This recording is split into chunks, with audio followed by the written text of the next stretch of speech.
আমি তো না দাঁড়ায় যাবই না। দৌড় স্যার, দৌড় স্যার, দৌড় স্যার, দৌড় স্যার। সবাই রেডি?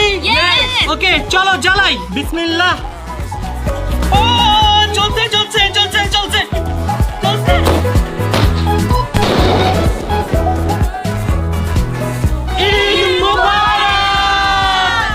ফাইনালি গাইস সময় চলে আসলো আমার টিম মেম্বারদের হাতের মেহেদি দেওয়ার জন্য। গাইস ওরা দীর্ঘ 1 বছর ধরে ওয়েট করতেছে শুধুমাত্র আমার হাতের মেহেদির জন্য।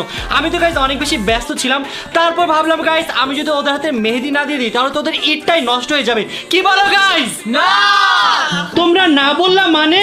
না বলবো না, তুমি মেহেদি দিয়ে দিলে আমাদের ঈদটাই নষ্ট হয়ে যায়। হ্যাঁ, কি বলতেছ এরকম উল্টাপাল্টা? জয় কিছু বলো। মাফ চাই মামা, প্লিজ। আমি আজকে এবার কিছু করতে পারবো না। কি আমার হাতের মেহেদি দিবি না তুই? না, তাহলে গাইস জয়ের বিয়ে হবে না। ঋতু আচ্ছা। আমার হাতের মেহেদি না দিলে কিন্তু তোকে আমি সালামি দিব না। আমি বলি সবসময় কিন্তু ভালো লাগে না।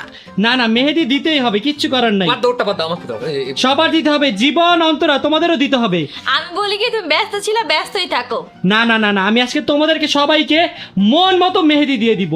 আমার একটু কাজ আছে, কোনো জায়গায় যেতে পারবে না, এখানেই আমার থাকতে হবে। সেমাই রান্না করতে হবে। দাঁড়াও দাঁড়াও দাঁড়াও, কোথাও যেতে পারবে না।